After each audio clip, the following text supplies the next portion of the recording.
Bueno, encantado, de verdad me siento honrado porque me hayáis invitado a estar con vosotros y compartir este tiempo, esta hora que vamos a estar juntos desde España. No estoy en la ciudad de Madrid, estoy al noroeste, mucho más al norte, en la región de Galicia, la zona donde dice que al séptimo día Dios descansó y donde reposó su mano, pues allí nació Galicia, de lo maravillosa y bella que es, ¿verdad? Aquí tenemos también mucha afinidad con Venezuela, ya que muchos familiares, muchos gallegos emigraron a Galicia y ahí hemos tenido todos alguna familia, tíos, abuelos que han estado ahí trabajando y ayudando también a levantar el país. Así que existe un cariño especial con casi todos los países de Latinoamérica, por supuesto. Así que me siento honrado de corazón porque me hayáis invitado desde el ámbito no solo pastoral, como pastor que soy, aquí en la ciudad de Lugo, sino también desde el ámbito de la empresa. Mi experiencia o mi contacto con la ética, y vamos a hablar a personas que tenéis contacto con la empresa, mi experiencia con la ética, pues surge más inicialmente con la cercanía a la ética clínica, la ética médica, y de ahí extrapolar a otros ámbitos de la realidad y de mi experiencia personal, como puede ser, por supuesto, la pastoral, pero también los negocios. Hace más de 20 años que trabajamos con una fundación que fundamos, que se llama Dignidad, que trabajamos con familia, con menores, y también tenemos empresas de inserción laboral. Nos dimos cuenta que para ayudar a nivel asistencial a muchas personas que estaban en situación de desventaja social, teníamos que generar empresa. Y generamos empresas que están dando empleo pues, a multitud de personas en diferentes ámbitos bueno, del saber y sobre todo en personas que son especialistas en temas de educación, temas de psicología, en fin, todo lo que tiene que ver con el ámbito de la familia, con los menores y todo lo que tiene que ver con el ámbito también de la construcción, con lo cual también trabajamos. Es decir, que la ética la tuvimos que trabajar en ese aspecto también porque por la trayectoria tuvimos que hacer lo que se llaman todos los estándares de calidad, los protocolos de calidad, y tuvimos que poner en marcha la ISO 9001, un estándar de calidad muy alto que se nos ha concedido y que todavía seguimos trabajando dentro de eso. Entonces, más allá de esta breve presentación, en cierta ocasión, hablando de estas cosas, precisamente de los protocolos empresariales que tenemos que poner en marcha para todo el trabajo social y empresarial que tenemos, charlando con una persona me decía, es necesario que tengamos una ética empresarial. Me hizo mucha gracia porque, fijaros, yo voy a hablaros de la ética empresarial, y vamos a estar hablando de eso constantemente, pero yo les decía, es que no existe eso de la ética empresarial, ni siquiera existe eso de la ética profesional. Sí existe en un sentido, pero la gente lo que intenta es buscar compartimentos donde poder buscar un conjunto de éticas para su vida profesional, para su vida familiar o para su vida espiritual. Y en realidad lo que hay que tener es una ética que se aplica a todas las áreas de la vida, una ética personal que se aplique a todas las áreas de la vida y por supuesto a la ética de la empresa o a la ética de los negocios. Este concepto de la ética de los negocios es una disciplina realmente nueva. La surge en la década de los 80, aunque ya se hablaba de la ética de los negocios mucho antes. Ya desde los tiempos de Aristóteles, imaginaos, ya se hablaba del problema de la codicia. Mismo en la Biblia, a lo largo de la Biblia, se habla muchísimo acerca de la ética en los negocios y en el trato con las demás personas. En la Edad Media también hay teólogos que hablan de esas cosas, aunque la persona que mejor lo estudia, y les animo a que puedan leer el libro sobre el capitalismo y el espíritu de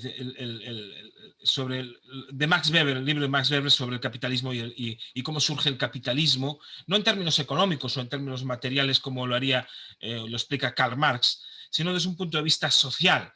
Él considera a Max Weber, que es tal vez el mejor pensador evangélico que hay del siglo XX, al principio del siglo XX, que es la ética protestante calvinista, precisamente es esa ética protestante calvinista, la que posibilita el ascenso del capitalismo industrial. ¿Por qué? Porque está basada en valores, en un conjunto de valores que son el trabajo, la riqueza, la prosperidad individual, ese tipo de valores que se veían como positivos frente a una ética de la Edad Media y sobre todo una ética de corte católico donde incluso estaba mal visto hacer préstamos con intereses. Y entonces se desanima, desde la ética calvinista, se desanima esos otros disvalores que son considerados negativos, como es el lujo, como es la ostentación, ese tipo de valores que no tienen absolutamente, valga la redundancia, ningún valor, ¿verdad?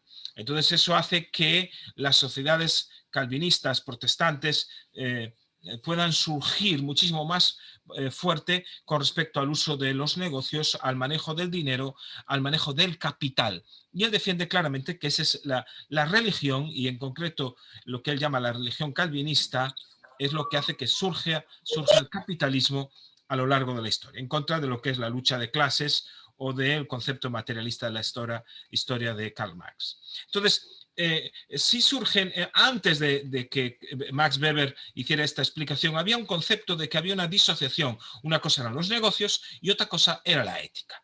No se podían mezclar las dos cosas. No, los negocios son los negocios y la ética es la ética. Claro, eso cuando llega al siglo XX se ve un rápido deterioro muy fuerte de la moral económica, ¿verdad? Sobre todo se ve visible en el aumento de personas que violan leyes, hay muchas más personas que violan leyes, se engaña al consumidor, se contamina el ambiente, se roba a los accionistas, se hacen trampas contables, en fin. No se pagan derechos de autor, en otros países se utiliza la mano de obra infantil o se arriesga la salud de los empleados usando pues, tóxicos en la elaboración de los productos.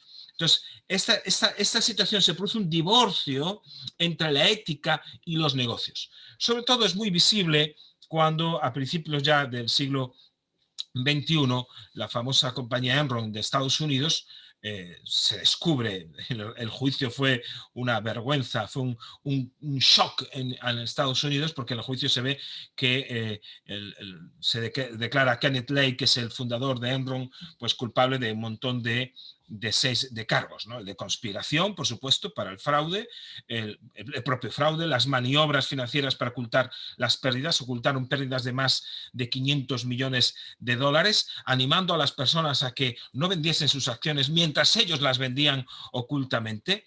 Entonces exageraban los beneficios de las empresas y todo eso provocó un crack de miles y miles de millones y muchísimas personas que tenían sus fondos de pensionados en Enron, pues se vinieron abajo y perdieron sus pensiones. Y eso fue una cadena tremenda, porque WorldCom también quebró por lo mismo, una situación de engaño, o aparece Adelphia Communications también en Estados Unidos en aquella época del 2006, 2007, 2008, justo antes del crack de que la crisis mundial que llegó precisamente en 2007-2008 con Lehman Brothers, que fue otra desvergüenza mundial que estaba pasando. Entonces, se vio la necesidad y el pueblo americano y en toda Europa y en todo el mundo se dijo, ¿pero qué es lo que pasa? ¿Qué es lo que ocurre? ¿Cómo puede ser que estas personas hayan sido motivadas exclusivamente por un valor que es la codicia? El valor de la codicia se convirtió en el principal valor con el que estas personas se estaban moviendo. Entonces, tenemos la pregunta en ese instante, a pesar de que la ética de negocios se hablaba desde los años 80, hay una pregunta nueva que se dice, ¿podemos hablar de qué hay razones para la ética en los negocios? Y por extraño que parezca, el movimiento de la ética en los negocios o en la empresa no se presenta como una respuesta por estos abusos que hubo corporativos, por esta mala fama de estas corporaciones que hicieron estos abusos. No se trata de eso. Es como si no hubiera una solución de continuidad entre los escándalos y las promesas que tienen de que no, vamos a cambiar, a partir de ahora vamos a cambiar. No, lo que hay es una renovada conciencia a partir de entonces de que hay que hacer ética en los negocios básicamente por tres razones. Que podría haber algunas más, pero las básicas son tres. Quiero explicar estas tres razones, digamos, de forma global y pues bajar a nuestra práctica personal de cómo hacer ética personal en nuestros negocios o en nuestro ambiente personal. La primera razón, se suele decir de que debemos de tener ética en nuestros negocios, en nuestras corporaciones, porque la falta de ética lo que provoca es pérdida a las empresas y a los mercados. Entonces dice, si no tenemos ética, ¿verdad? Si hay una actuación deshonesta en lo que hacemos, pues eso va a afectar negativamente a los resultados financieros que tengamos. Entonces, es un hecho conocido, ¿no? Desde luego, que cuanto más corrupción haya en una empresa, pues eso limita la inversión. La gente no quiere invertir en sitios donde hay corrupción. Hay una disminución, por supuesto, en consecuencia del crecimiento. Ahora, entonces dice, bueno, pues seamos éticos para crecer. Pero también es cierto la contraparte, que hay negocios que pueden que no tengan ética y sin embargo crezcan. Hay negocios que mienten, que engañan, que no tienen absolutamente ética y les va muy bien y crecen y prosperan, ¿verdad? Conocía incluso con negocios pequeños, no solo las grandes corporaciones. Conocía una gasolinera aquí en mi ciudad que vendía un gasoil absolutamente adulterado y pasó así años hasta que lo descubrieron y pagaron una multa gigantesca. Pero mientras ganaron muchísimo dinero que no llegó a alcanzar la multa que les impusieron.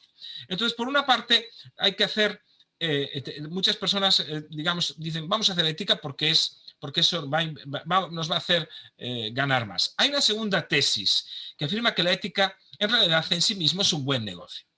No es porque no tengamos que hacerlo malo, sino porque es hacerlo bueno, es un buen negocio. Invertir en ética te dice que es una de las cosas más rentables que puede haber para la empresa. Entonces dice, la ética eleva las ventas, la ética da una imagen, digamos, corporativa magnífica y eso nos sitúa muchísimo mejor. La ética fideliza el compromiso de los empleados y fideliza al cliente. Incluso cuando muchos negocios son éticos, se evita mucha sobreregulación del Estado y del propio mercado. Entonces, la ética es positiva en todos los sentidos, ¿verdad? Es lo que te está diciendo. Pero también la ética, es decir, hablamos de las dos caras de la moneda, podríamos decirle a estas personas que dicen que la ética es una buena inversión, podríamos decir, sí, pero la ética también te puede hacer perder dinero, porque hay datos estadísticos del Departamento de Comercio en Estados Unidos que hablan de que hay empresas que han perdido más de 15.000 millones de dólares a finales del siglo XX, a finales ya acercándose al año 2000, por negarse a vender productos a compañías que tienen mala reputación. Dice, yo mis productos no los voy a vender a una compañía que no sé si funciona éticamente. Es decir, que si eres ético, también puedes perder dinero. Dirás, este señor Marcos Zapata nos está liando. A ver, ¿somos éticos o no somos éticos? Entonces, y una tercera tesis que yo creo que es la más correcta y trabajaremos en esto ahora, tiene que ver con que la ética de los negocios es estrictamente normativa. ¿Qué quiero decir con esto? Los negocios y la sociedad o el mundo en el que estamos, no estamos aislados nosotros del mundo, sino que nosotros estamos inmersos en los mismos valores que la sociedad a la cual servimos. Estamos con los mismos valores. Entonces, la ética de los negocios es una aplicación, ¿verdad?, de la ética en un área específica de nuestra actividad humana que tiene que ver con algo que nosotros desarrollamos, con una visión que nuestro negocio en concreto puede estar haciendo. Entonces, lo que quiero decir con esto es que la justificación de la ética de los negocios aquí no radica en la ganancia que puedo tener, en el dinero que puedo tener, sino que ni siquiera en el dinero que puedo perder si falto a la ética. No tiene que ver con la economía, no tiene que ver con la economía. Lo que verdaderamente justifica la ética en un negocio es su contribución al orden social, su contribución al bien común, el bien común que todos estamos desarrollando. Entonces es un saber práctico, es una práctica que nosotros hacemos porque es coherente absolutamente con la conducta humana. Entonces, como la ética que yo voy a tener hace un bien común a la sociedad, a la comunidad en la que yo vivo, pues entonces voy a ser ético. Entonces, no es una cuestión puramente de ganancia si gano o no gano. Es una cuestión de decisiones correctas, decisiones éticas que tengo que tomar. La ética en realidad es el arte de saber tomar decisiones correctas. No sé si ustedes conocen a Adela Cortina, una de las eticistas más importantes de habla castellana que hay, que les recomiendo que puedan leer todo lo que puedan de ella o escucharla. Adela Cortina, que es profesora de la Universidad de Valencia, España. Entonces ella habla de cómo la ética es ese saber, ¿verdad?, práctico a la hora de tomar decisiones. Entonces, por una parte, eso deriva, es decir, tenemos la ética que dice, bueno, es para que no perdamos dinero. La ética dice, es para que ganemos dinero. La ética dice, no, es porque es nuestra responsabilidad social. Es nuestra responsabilidad social. Y este concepto de responsabilidad es muy importante. De hecho, tiene una raíz, si quieres, de corte liberal, según el cual cada individuo es libre, cada individuo es autónomo y ha de asumir las consecuencias de sus actos, ¿verdad? Y por supuesto tiene que reparar todo perjuicio que haya podido hacer a la comunidad en la cual convive. Pero ese concepto de responsabilidad es muy importante. De ahí viene que aplicado a la empresa se llama lo que llamamos responsabilidad social de la empresa. Entonces, la responsabilidad social de la empresa es algo que todas las empresas hoy en día, en mayor o menor medida, están ya asumiendo. No hacen ética solo por un asunto de ganancia o por no perder, sino porque son responsables frente a la sociedad en general, la sociedad a la cual están sirviendo o en la cual están insertos o trabajando. Y es una obligación, esta responsabilidad social es una obligación, digamos que asumida voluntariamente, ¿de acuerdo? La empresa como institución asume que va a servir y va a beneficiar, va a traer elementos de bien común, como decía antes, para toda la sociedad. Entonces, ve sus demandas, ve sus necesidades y se vuelca en ella. En la famosa empresa Zara de ropa, que está a nivel mundial y que está justo aquí en nuestra tierra, en Galicia, donde estamos nosotros, aquí surge, aquí tiene sus principales activos. Pues Zara devuelve a la sociedad cada cierto tiempo una serie de millones, de cientos de millones de euros en materiales médicos y con materiales carísimos que valen millones de euros y va proveyendo a los hospitales diferentes materiales de millones de euros porque quiere devolverle a la sociedad aquello de lo que ella también recibe. Zara recibe de la sociedad, nosotros compramos su ropa, nosotros nos vestimos allí y ella no solo le devuelve, ella tiene unas ganancias, pero también una responsabilidad social que asume. Con lo cual, eso también eleva, por supuesto, su calidad ética y sabes que cuando compras en Zara y compras una prenda de ropa, eso tarde o temprano va a revertir también sobre ti. Entonces, se ha unido, esa ética de los negocios se ha unido con los valores sociales, con las expectativas que una sociedad tiene en un momento determinado, ¿verdad? Aunque en el pasado se decía, y había incluso premios Nobel que hablaban de eso, Friedman, el famoso Friedman, decía, no, aquí los negocios son los negocios y la ética es la ética y lo que hay que hacer es no ser corruptos, no ser malos, pero no tenemos por qué ser éticos socialmente. Esa forma de pensar o de ver ha muerto definitivamente, yo creo que gracias a Dios, ¿verdad?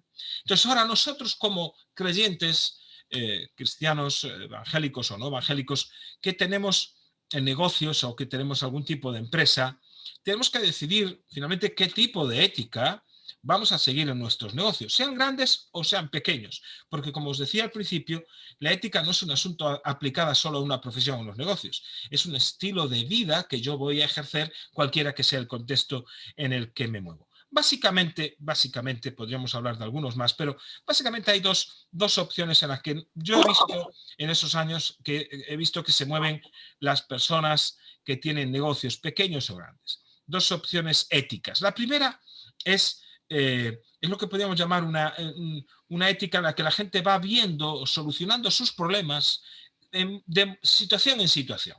Es decir, ahora, ¿qué es lo que tengo? Voy a solucionar este problema. Me ha surgido este problema, lo voy a solucionar.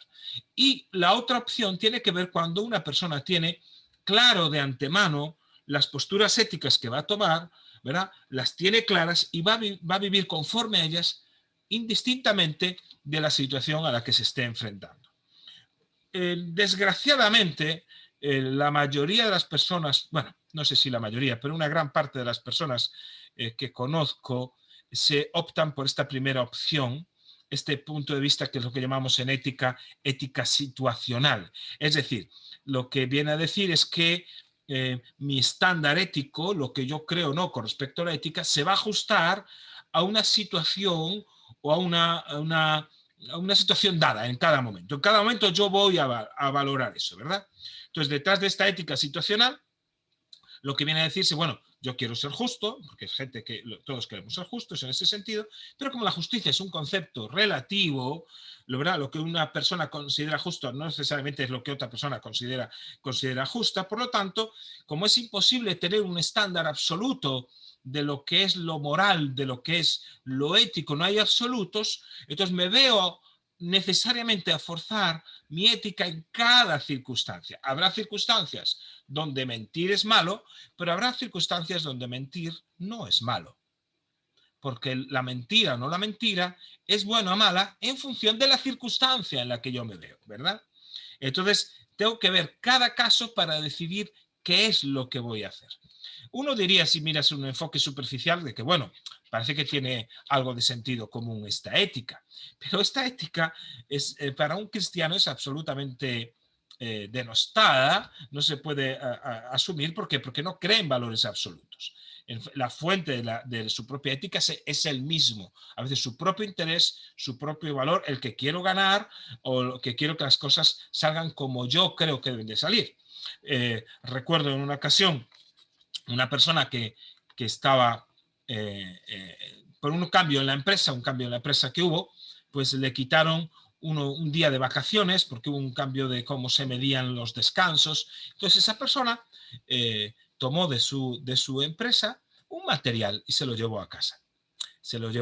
Entonces cuando decía, no lograron engañarme, no lograron, porque quisieron engañarme robándome un día de trabajo, pero yo ahora me he compensado a mí mismo llevando cosas que necesito de mi empresa para mi casa y me he pagado mucho mejor que un día de trabajo. Interesante.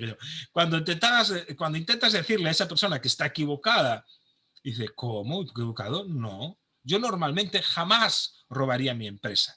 Pero si ellos me roban a mí, tengo el derecho de robarles a ellos. Es interesante, porque es esa forma de pensar, de ética situacional, por desgracia muchos cristianos también la practican.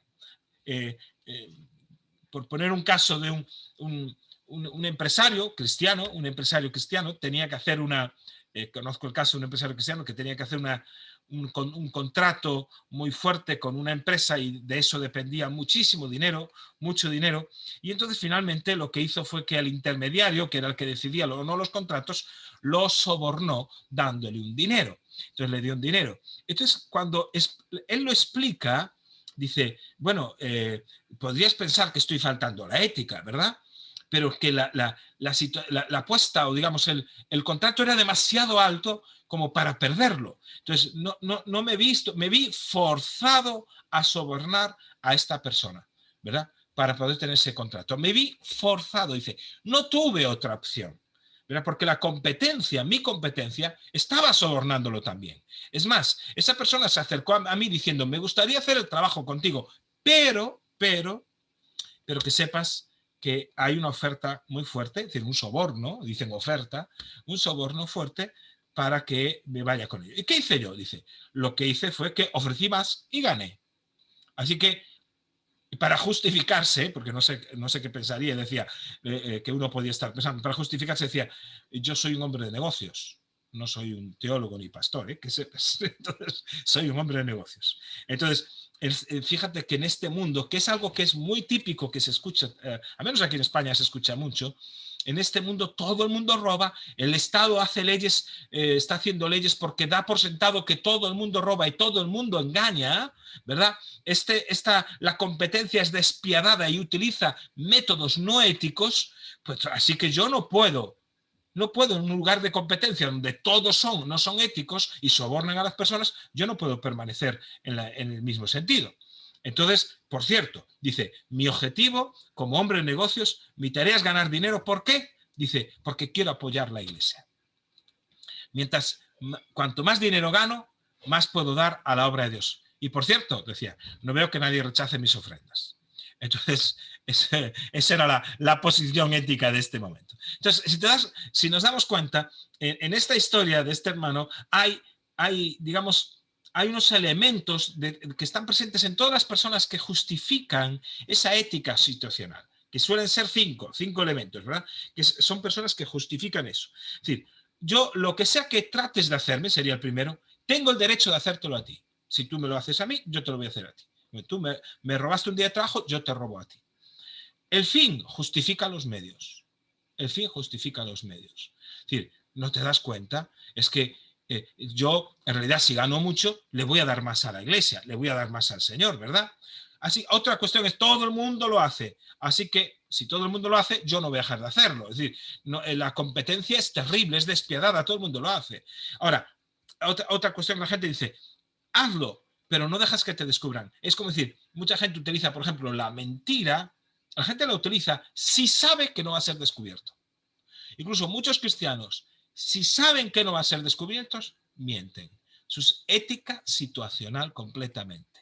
Y hay otro engaño, un cuarto engaño que tiene que ver, un quinto engaño que tiene que ver con convicción errónea, por supuesto, que si todos estamos de acuerdo, entonces lo que hagamos está bien. Entonces, esto es terrible, porque este hermano dijo que no había tenido otra opción, ¿verdad?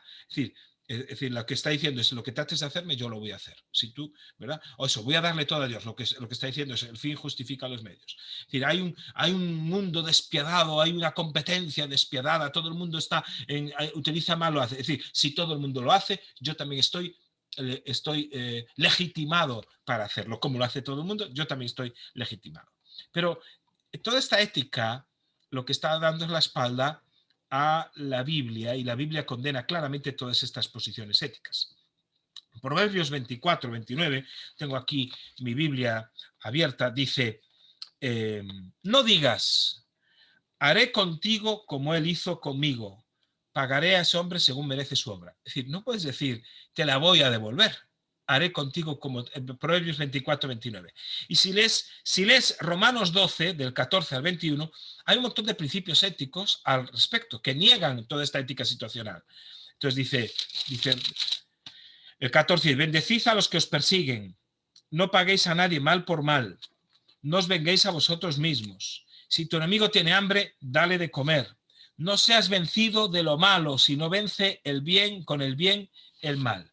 Es decir, la ética situacional, esta ética lo que aconseja es que si todo el mundo lo hace, será porque está bien. Pero el apóstol Pablo, también en el libro de Romanos, en el capítulo 12, en ese mismo capítulo, verso 2, nos dice que no puedes conformar este mundo.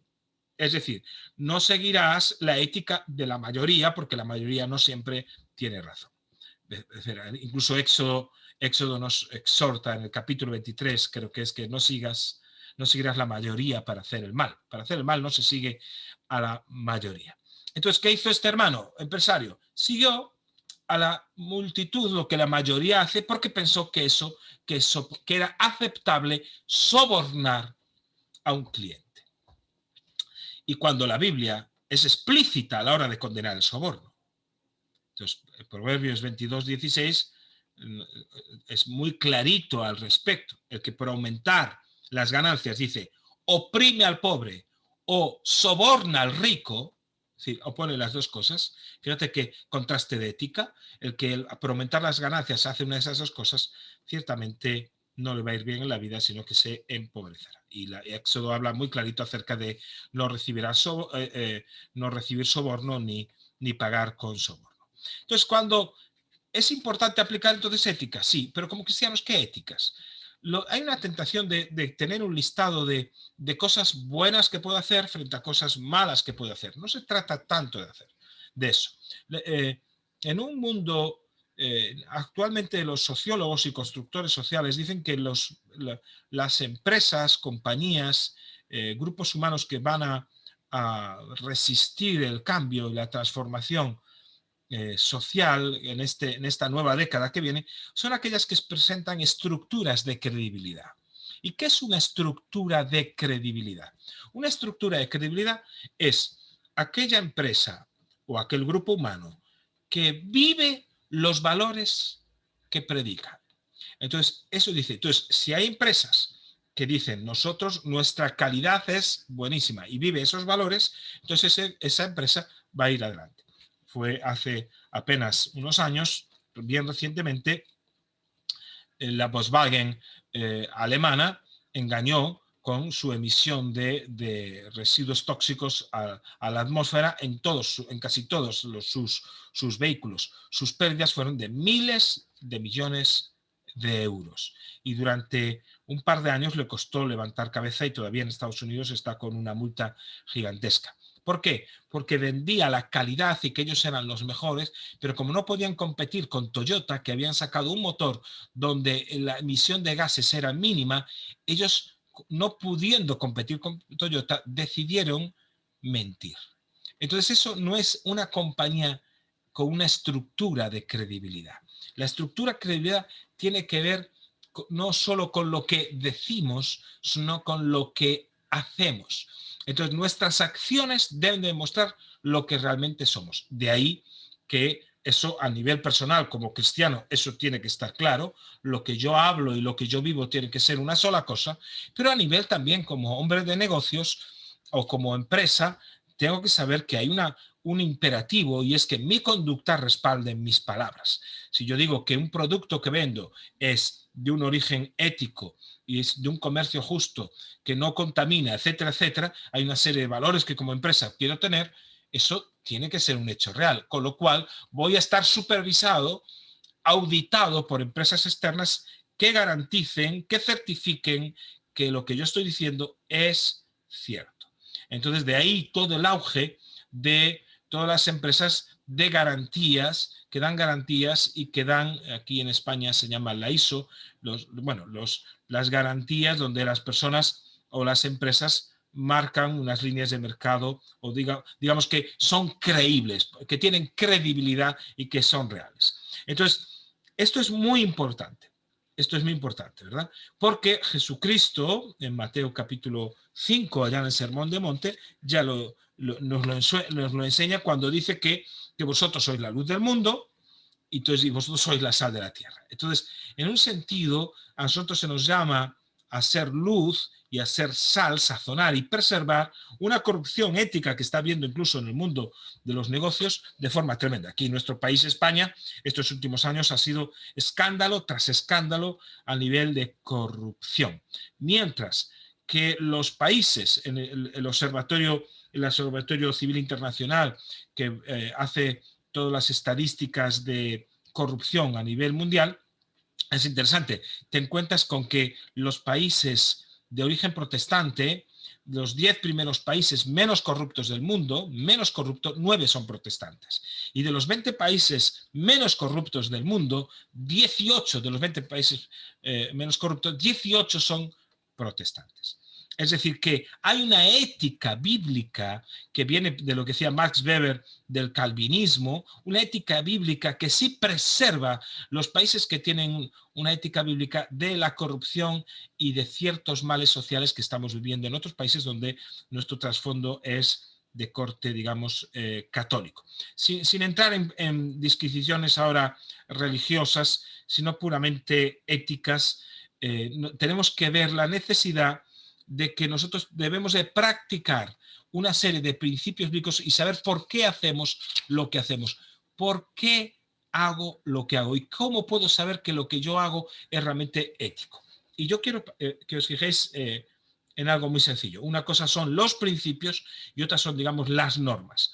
La Biblia nos enseña principios y muchas veces la tentación o lo que muchas personas vienen a mí y me dicen, oye, dame una lista de cosas éticas que tengo que hacer. No se trata de ética, se trata de listas, se trata de principios, ¿verdad? Y yo quiero compartiros, para ir terminando, porque creo que me quedan 5 o 10 minutos, compartiros 2 ejes fundamentales de esos principios con los cuales nosotros podemos desarrollar una ética bíblica para nuestros negocios y para nuestros países, a nivel personal, en la familia, en el negocio, en la iglesia, incluso para un gobierno de una nación. Esos 2 principios son muy sencillos, porque la clave está en la sencillez y son conocidos de todos nosotros. Uno es lo que llamamos la regla de oro. Dice así Mateo 7:12, que lo tengo aquí en mi Biblia. Así que todas las cosas que queráis que los hombres hagan con vosotros, así también haced vosotros con ellos, porque esto es la ley y los profetas. Este versículo es sobre el cual descansan todos los principios bíblicos sobre los negocios. Todo. Este es principio. Así que todo lo que habla alrededor, todo lo que quieras que los hombres hagan contigo, tú tienes que hacerlo con ellos. En esto se resume toda la ley y todos los profetas. Este principio es clave para mejorar el estándar de calidad, de trabajo y de acción de cualquier empresa. Sobre todo aquellos que somos cristianos y tenemos... decimos siempre que nuestro socio mayoritario es Dios, ¿verdad? Nuestro Señor, que es Jesucristo, es nuestro socio mayoritario. Si aplicas conscientemente este único principio bíblico, voy a hablar de otro más, pero este único principio bíblico, con este llegaría, de verdad que los procesos, las transacciones de tipo comercial, de cualquier otro tipo, pues van a estar en concordancia con la voluntad de Dios y con lo cual te va a ir bien. Fíjate, una cosa muy sencillita. Dos aspectos, tres de este versículo. Primero, dice todas las cosas, así que todas las cosas. Esta es una frase que lo incluye todo, absolutamente todo. Abarca negocios, abarca la competencia, abarca los clientes, el trato con los clientes, abarca a los amigos, abarca a los enemigos, por supuesto. Todas las cosas que pueden estar involucradas en un mercado están abarcadas aquí. Quiere decir que en todo momento y en todo lugar, todas las personas podemos aplicar este principio, ¿vale? No está nada queda excluido de este principio.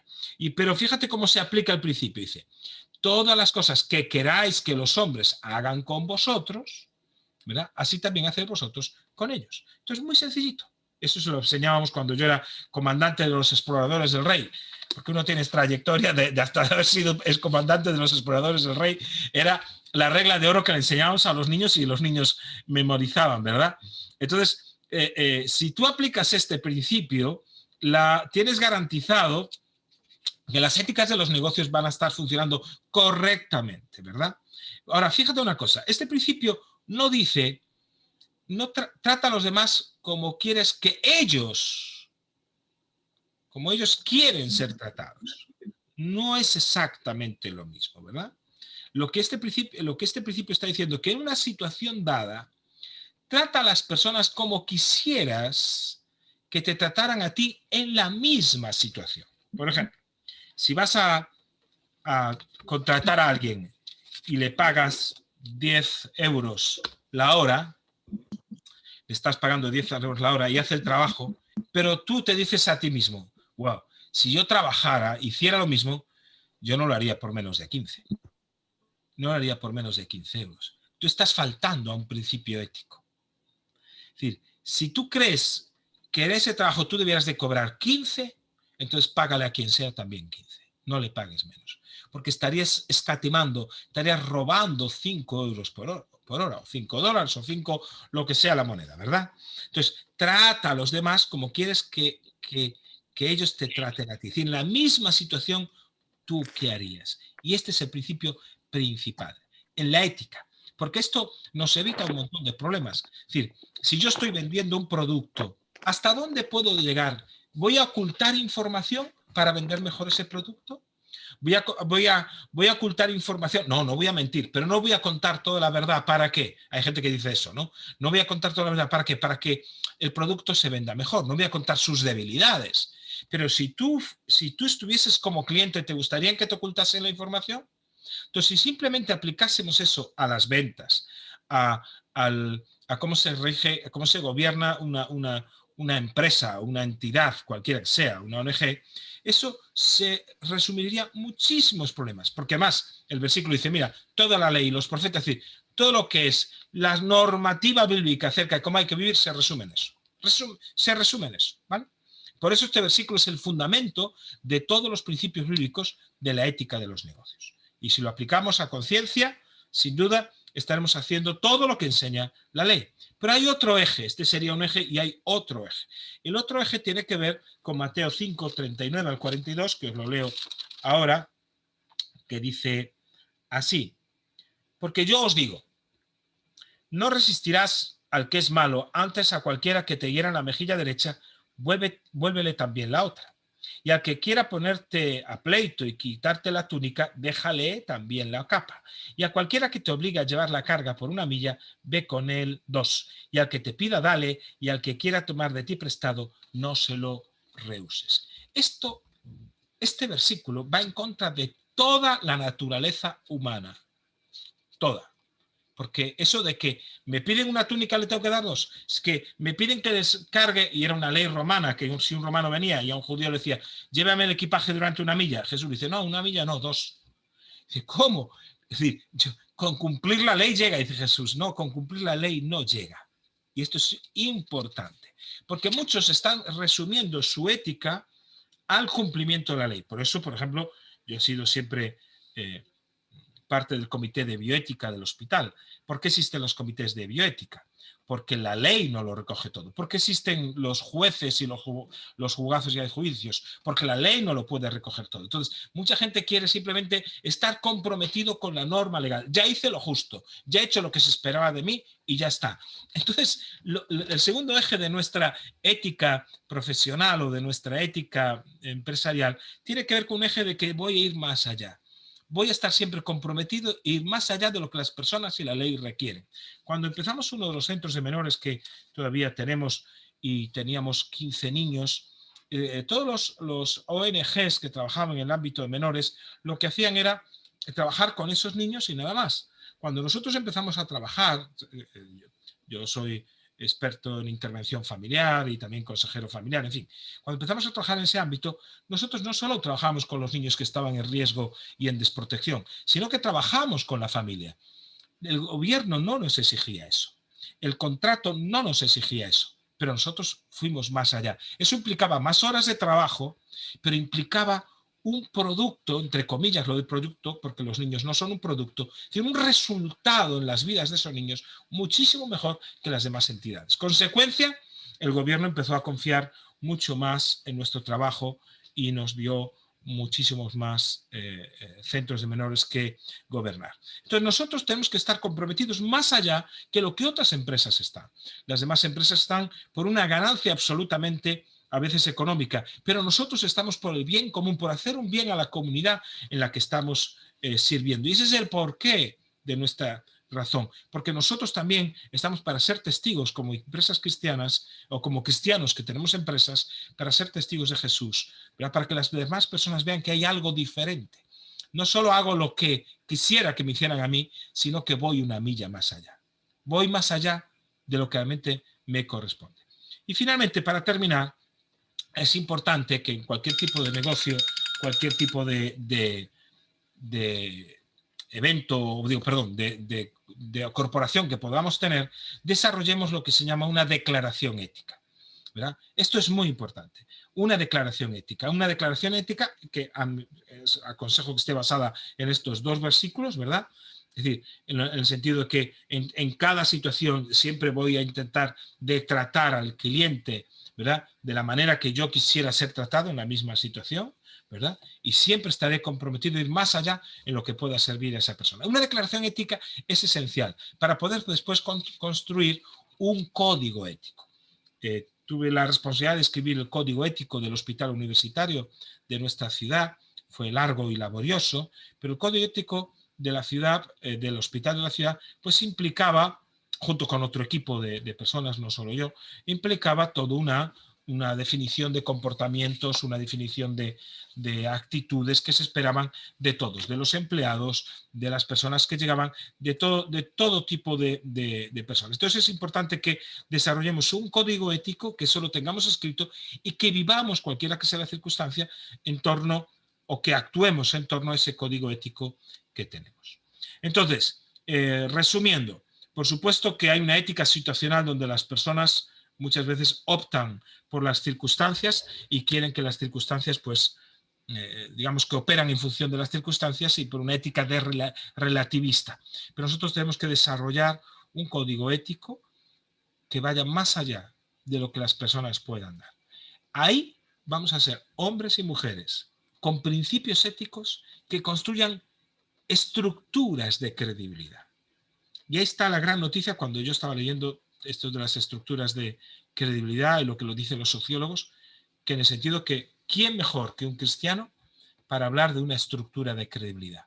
Entonces, en esas estructuras de credibilidad vemos a un Jesucristo que no tenía una estructura humana grande, no tenía un ejército. Sin embargo, fue un hombre absolutamente creíble, un hombre que transformó toda una generación hasta los días de hoy y transformó la justicia, transformó la educación, transformó el trato, el uso y el trato que había con el dinero, etcétera, etcétera. Entonces esto lo quiero decir porque la estructura de credibilidad debe ser también nuestra empresa. Que no haya sombra de engaño, que lo que realmente decimos es lo que vivimos. Quiero daros tiempo para que podamos tal vez dialogar y sacar otros temas a colación y poder seguir hablando. Muchas Gracias, gracias. muchísimas gracias por compartir con nosotros magistralmente este tema.